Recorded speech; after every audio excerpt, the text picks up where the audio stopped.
ಹೇಳಿದ್ರಿ ಅನ್ಸುತ್ತೆ 20 ವರ್ಷದಿಂದ ಸಾಹೇಬ್ರೆ.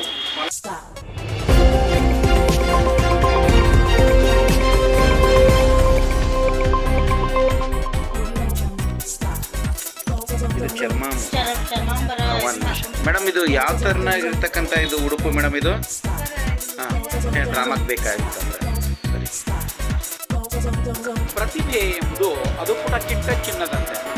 ಪ್ರತಿಭೆ ಎಲ್ಲದರಲ್ಲೂ ಗುರುತಿಸುತ್ತೆ. ಹಾಗಾದರೆ ಪ್ರತಿಭೆಯ ಹುಟ್ಟು ಗುಡಿಸಲಾಗಿರ್ಬೋದು, ಆದರೆ ಅದರ ಬೆಳಕು ಅರಮನೆಯಲ್ಲೇ ಕಾಣಬೇಕು.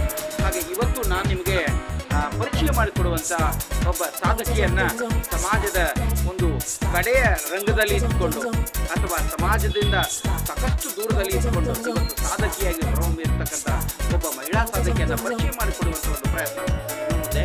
ಹಾಗಾದರೆ ಮನುಷ್ಯ ಸ್ವಾಭಿಮಾನ, ಸ್ವಾಭಿಮಾನ ಹಾಗೆ ಸ್ವಾವಲಂಬಿ ಜೀವನವನ್ನು ಕಟ್ಟಿಕೊಳ್ಳುವುದು ಇವತ್ತಿನ ಸಮಾಜದಲ್ಲಿ ಎಷ್ಟು ಅವಶ್ಯ ಮತ್ತು ಅದು ಒಬ್ಬ ಸಾಧಕಿ ಇದ್ದರೆ ಮಾತ್ರ ಸಾಧ್ಯ ಎಂಬುದನ್ನು ತೋರಿಸುವಂಥ ಒಂದು ಪ್ರಯತ್ನ ನಿಮ್ಮ ಮುಂದೆ. ಹಾಗಾದರೆ ಬನ್ನಿ, ಇವತ್ತು ಅವರ ಜೀವನದ ಪುಟಗಳನ್ನು ತೆರೆದಿಡುವಂಥ ಪ್ರಯತ್ನ ನಿಮ್ಮ ಪ್ರತಿಕ್ಷಣ ವಾಹಿನಿಯ ಮುಖಾಂತರ.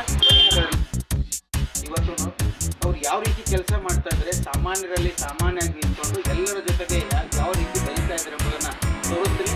ಅವರ ನಿತ್ಯದ ಕೆಲಸವೂ ಕೂಡ ಹೇಗಿದೆ ಎಂಬುದನ್ನು ತೋರಿಸ್ತೀನಿ. ಬನ್ನಿ ನನ್ನ ಜೊತೆ.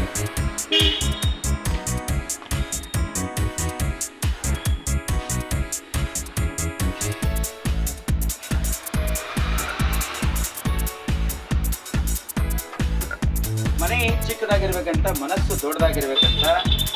ಮನಸ್ಸು ಎಷ್ಟು ದೊಡ್ಡದಾಗಿರ್ತದೆ ಹಾಗೆ ಹೃದಯ ವೈಶಾಲ್ಯತೆ ಕೂಡ ಅಷ್ಟೇ ದೊಡ್ಡದಾಗಿರ್ತದೆ ಎಂಬುದಕ್ಕೆ ಸಾಕ್ಷಿ ನಿಮಗೆ ಇವತ್ತಿನ ಈ ಒಂದು ಒಳ್ಳೆಯ ತರಬೇತಿ ಕೇಂದ್ರದಲ್ಲಿ, ಪೂರ್ಣಿಮಾ ಅಂತಕ್ಕಂಥ ಒಂದು ತರಬೇತಿ ಕೇಂದ್ರದಲ್ಲಿ ನಿಮಗೆ ಕರೆದುಕೊಂಡು ಹೋಗ್ತಾ ಇದ್ದೀನಿ. ಬನ್ನಿ, ಹಾಗಾದರೆ ಈ ಸಾಧಕಿಯನ್ನು ನಾವು ನೋಡೋಣ. ಹಾಗಾದರೆ ನಾವು ಈಗ ರನ್ನ ನಗರದ ಮುದುವಳದಲ್ಲಿದ್ದೇವೆ. ಹಾಗಾದರೆ ಈ ಮುದುವಳದಲ್ಲಿರ್ತಕ್ಕಂಥ ಪೂರ್ಣಿಮಾ ಹೊಲಿಗೆ ತರಬೇತಿ ಕೇಂದ್ರದ ಸಂಸ್ಥಾಪಕಿಯ ಜೊತೆಗೆ ನಾವು ಮಾತನಾಡೋಣ. ಅವರ ಜೀವನದ ಅನುಭವಗಳನ್ನು ಹಂಚಿಕೊಳ್ಳುವಂಥ ಒಂದು ಪ್ರಯತ್ನ ಮಾಡ್ತಾ ಇದ್ದಾರೆ. ಹಾಗಾದರೆ ಅವರ ಬದುಕಿನ ಬಾಳಿನ ಬುತ್ತಿಯನ್ನು ತೆರೆದಿಡುವಂಥ ಒಂದು ಪ್ರಯತ್ನ ನಿಮ್ಮ ಮುಂದೆ. ಹಾಗಾದರೆ ಈ ಸಾಧಕಿಯ ನಿತ್ಯ ಜೀವನದ ಒಂದು ಕಥೆಯನ್ನು ನಿಮ್ಮ ಎದುರಿಗೆ ಇವತ್ತು ಸಹೃದಯಿಗರ ಮುಂದೆ ಒಂದು ಬಿಚ್ಚಿಡುವ ಪ್ರಯತ್ನ. ಸಾಕಷ್ಟು ಸಾಧಕಿಯರು ಈ ಸಮಾಜದಲ್ಲಿ ಇದ್ದಾರೆ, ಆದರೆ ನೊಂದ ಮನಸ್ಸುಗಳಿಗೆ ಸಾಂತ್ವನ ನೀಡುವ ಬಹಳಷ್ಟು ಸಹೃದಯ ಇರುವಂಥವರು ಬಹಳ ಕಡಿಮೆ. ಆದರೆ ಬಡತನದಲ್ಲಿ ಇದ್ದುಕೊಂಡೂ ಸಹಿತ ಬಡತನವನ್ನು ಮೀರಿ ಬಡತನದಲ್ಲಿಯೇ ನನ್ನಂತೆ ನೂರಾರು ಜನರನ್ನು ಬದುಕಿಸುವ ಒಂದು ಭರವಸೆಯನ್ನು ಮೂಡಿಸುವ ಆಶಾ ಕಿರಣ ಈ ಒಬ್ಬ ಸಾಧಕಿ. ಹಾಗಾದರೆ ಅವರ ಬದುಕಿನ ಹೂರಣವನ್ನು ನಮ್ಮ ಸಾಧನೆಯ ಹಾದಿಯಲ್ಲಿ 21ನೆಯ ಈ ಶತಮಾನದಲ್ಲಿ, ನಾವು 22ನೇ ಶತಮಾನದಲ್ಲಿದ್ದೀವಿ. ಸಾಕಷ್ಟು ಇವತ್ತು ಸಮಾಜದಲ್ಲಿ ಬದಲಾವಣೆಯನ್ನು ಕಾಣ್ತಾ ಇದ್ದೀವಿ. ಆದರೂ ಕೂಡ ಒಂದು ಅಬಲೆ ಜೀವನವನ್ನು ಸಾಗಿಸುವುದು ಕೂಡ ಅಷ್ಟೇ ಕಷ್ಟ ಇವತ್ತಿನ ಸ್ಪರ್ಧಾತ್ಮಕ ಯುಗದಲ್ಲಿ.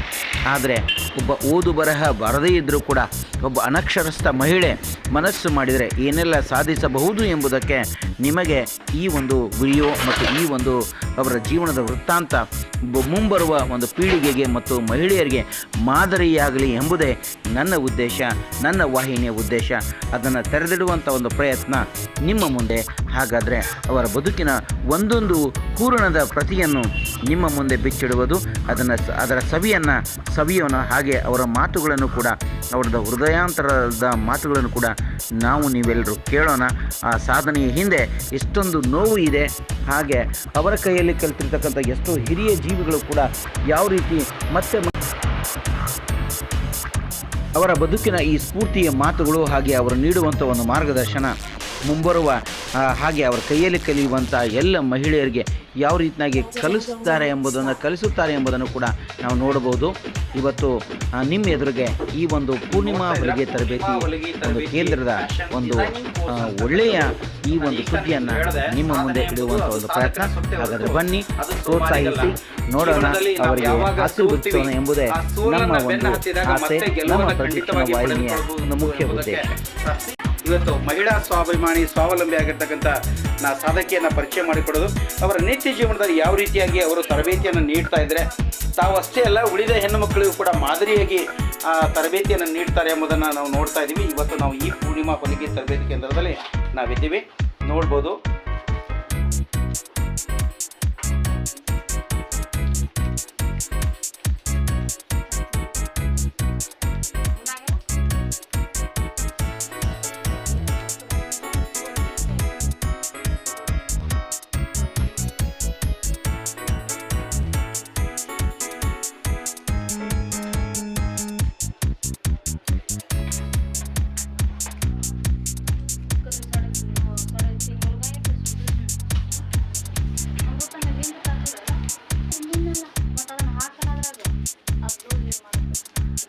ನೋಡ್ಬೋದು ಈ ಹೊಲಿಗೆ ತರಬೇತಿಯೊಳಗೆ ತರಬೇತಿ ನೀಡ್ತಾ ಇದ್ದಾರೆ. ಮಗುವನ್ನು ಕೂಡ ಕರೆದುಕೊಂಡು ಬಂದು ತಾಯಂದರು ತರಬೇತಿಯನ್ನು ಪಡೆದುಕೊಳ್ತಿದ್ದಾರೆ ಅಂತಂದರೆ ಇವತ್ತು ಸ್ವಾಭಿಮಾನಕ್ಕೆ ಮತ್ತು ಸ್ವಾವಲಂಬಿಗೆ ಎಷ್ಟು ಅವಶ್ಯ ಇದೆ ಎಂಬುದನ್ನು ಕೂಡ ಹೇಳ್ತಿದ್ದಾರೆ. ಹಾಗೆ ನಾವಿಲ್ಲಿ ಮಾತನಾಡ್ತಾನ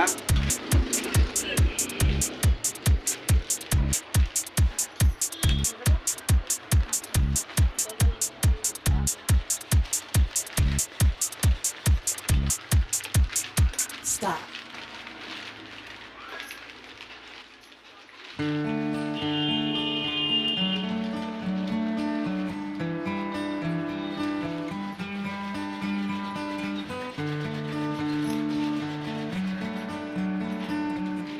ಕೇವಲ ಹೊಲಿಗೆ ತರಬೇತಿಯನ್ನು ಅಷ್ಟೇ ಅಲ್ಲದೆ ಕಸೂತಿಯನ್ನು ಕೂಡ ಇಲ್ಲಿ ಕಲಿಸ್ತಾ ಇದ್ದಾರೆ ಅಂತ ಅನಿಸ್ತಾ ಇದೆ. ನೋಡ್ಬೋದು ತುಂಬಾ ಸುಂದರವಾದಂಥ ಕಸೂತಿಯನ್ನು ಹಾಕ್ತಾ ಇದ್ದಾರೆ.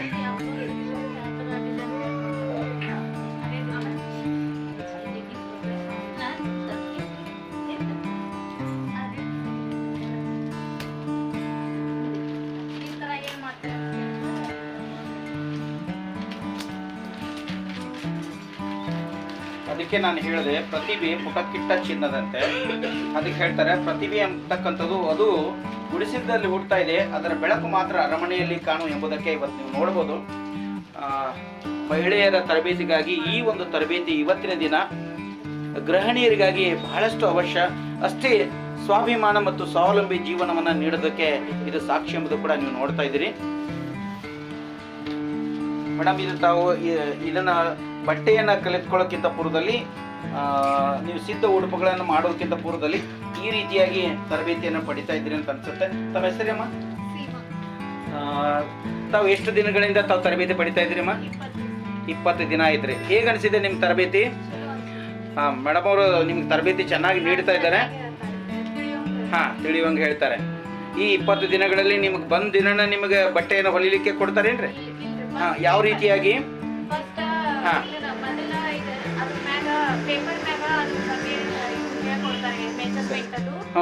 ಆಮೇಲೆ ಅದ್ರ ಮೆಜರ್ಮೆಂಟ್ ಅದು ಎಲ್ಲ ನಮ್ಗೆ ತಿಳಿದ್ರೆ ಪೇಪರ್ ಕಟಿಂಗ್ ಪೇಪರ್ ಕಟಿಂಗ್ ಆದ್ಮ್ಯಾಗ ಅದನ್ನ ಪೇಪರ್ ಕಟಿಂಗ್ ಮಾಡಿದ ಅದನ್ನ ತೋರ್ಸ್ರಿ. ಎಲ್ಲಿದೆ ನಿಮ್ ಪೇಪರ್ ಕಟಿಂಗ್ ಮಾಡಿದ್ದು?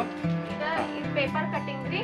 ಇದು ಮೊದಲ ಕಟಿಂಗ್ ಮಾಡಿ ಹೊಲ್ದಿದ್ದೈತ್ರಿ. ಆಪಲ್ ಕಟಿಂಗ್ ರೀ. ಆಪಲ್ ಸೀದಾ ವಾವ್.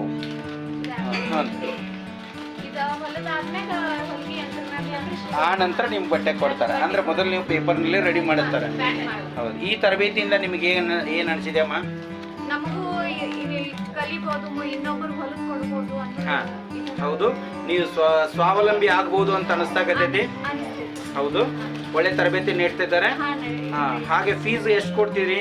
ಫೀಸ್ ಮಂತ್ಲಿ 800 ಕೊಡ್ತೀವಿ. ಬರೀ 800 ರೂಪಾಯಿ ಕೊಡ್ತೀರಿ. Thank you.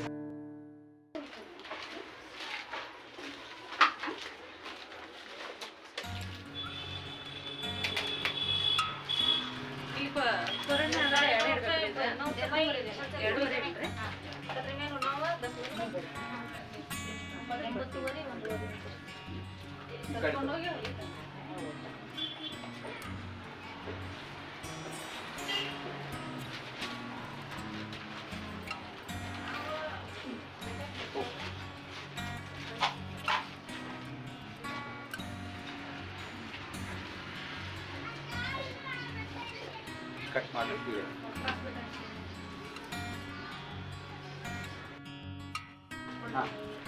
ಇಲ್ಲಿ ಹಿರಿಯ ಮಾತೆಯರನ್ನ ನಾವು ಮಾತನಾಡ್ಸೋಣ.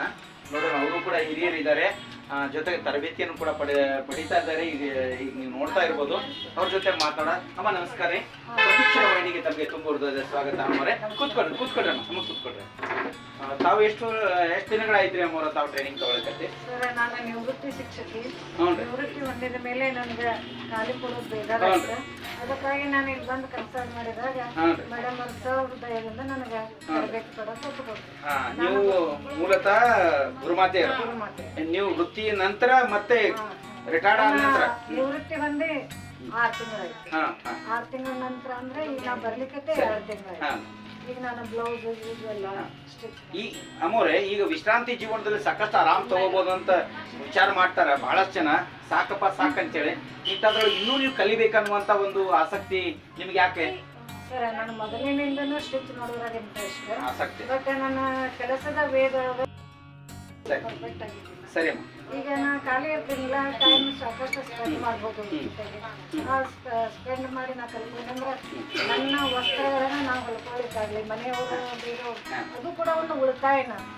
ಈಗ ನಮ್ಮದನ್ನ ನಾವು 5 ಬ್ಲೌಸ್ ನಾ ಸ್ಟಿಚ್ ಮಾಡಿ ಒಂದು ಬ್ಲೌಸಿಗೆ 2,500 ಅಂತೆ, 1,000 ರೂಪಾಯಿ ನಾವು ಉಳಿಸಿದಂಗ 800 ಅವ್ರಿಗೆ ಕೊಟ್ಟರು, ಇನ್ನು 200 ನನಗೆ ಉಳಿತಾಯ. ಸರಿ ಸರಿ.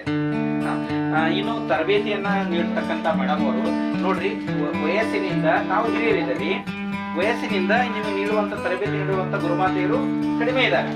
ಬಟ್ ನಿಮ್ಗೊಂದು ಫೀಲ್ ಏನ್ ಅನಿಸ್ತಾ ಇದೆ ಈಗ ಅವ್ರು ನಿಮಗೆ ಟೀಚ್, ಯಾಕಂದ್ರೆ ನೀವು ಸಾವಿರಾರು ಮಕ್ಕಳು ಟೀಚ್ ಮಾಡಿ ಸುಮಾರು 30 ವರ್ಷ ಸೇವೆ ಸಲ್ಲಿಸಿರಿ.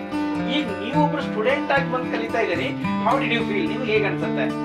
ಕಲಿಯಬೇಕಂದ್ರೆ ವಯಸ್ಸಿನ ಲಿಮಿಟ್ ಅನ್ನೋದೇ ಇರೋದಿಲ್ಲ. ಹೌದ್ರಿ, ಕಲಿಕೆ ನಿರಂತರ, ನಾವು ಬೇಕಾದಷ್ಟು ಕಲಿಬಹುದು. ನಮ್ಮ ಜೀವನ ಪರ್ಯಂತರನು ಕಲಿಕೆ ಇದ್ದೇ ಇರುತ್ತೆ.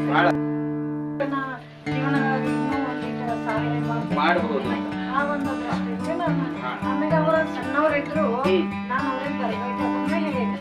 ನಾನೀಗ ಸ್ಟೂಡೆಂಟ್, ಟೀಚರ್. ನನ್ನ ಟೀಚರ್ ಅಂತ ಕನ್ಸಲ್ಟ್ ಮಾಡಿದ್ರು. ಬಹಳ ಸಂತೋಷ, ಬಹಳ ಖುಷಿ ಆಯ್ತು. ಈಗ ಮೇಡಮ್ ಅವರು ಯಾವ ರೀತಿಯಾಗಿ ಒಂದು ಕಲಿಸ್ತಾರೆ, ನೀವು 30 ವರ್ಷ ಬಹಳ ಚೆನ್ನಾಗಿ ಕಲಿಸಿರ್ತೀರ ಅಂತ ನೀವು ನಮ್ಗೆ ಅನಿಸ್ತದೆ ಸಾಕಷ್ಟು. ಈಗ ಮೇಡಮ್ ಅವ್ರು ನಿಮಗೆ ಯಾವ ರೀತಿ ಬೋಧನೆ ಮಾಡ್ತಾರೆ? ಇದು ಪ್ರಾಕ್ಟಿಕಲ್ ವರ್ಕ್ ಜಾಸ್ತಿ ಅಲ್ಲ, ನಿಮ್ಗೆ ಹೆಂಗ್ ಅನ್ಸುತ್ತೆ?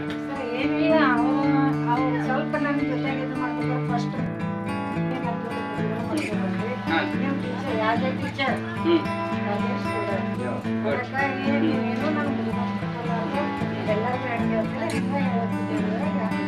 ಸರ್ ನನಗೆ ನಾವು ಏನೇ ಕೇಳಿದ್ರು ಸಿಟ್ಟಿ ಬರಲ್ಲ. ಏನಾನು ಕೇಳಿದ್ರು ಸ್ವಲ್ಪ ರಶ್ ಇರೋದಿಲ್ಲ, ಅವ್ರು ಆದ್ಮೇಲೆ ಕೇಳ್ಕೊಂಡ್ರೆ ಎಲ್ಲರೂ ಬಹಳ ಖುಷಿ ಅನ್ಸಲ್ರಿ ಮೇಡಮ್. ತುಂಬಾ ಧನ್ಯವಾದಗಳು ವಾಹಿನಿ ಪರವಾಗಿ. ಹೆಂಗಿರ್ಬೇಕಂದ್ರ ನಾವು ಒಬ್ಬರ ಬದುಕು ನೋಡ್ದಲ್ಲ, ಇನ್ನೊಬ್ಬರಿಗೂ ಕೂಡ ಆಸರೆ ಆಗ್ಬೇಕು ಅನ್ನೋದನ್ನ ನಮಗೆ ಅದ್ರ ಬಗ್ಗೆ ತಿಳ್ಕೊಬಹುದು. ಮೇಡಮ್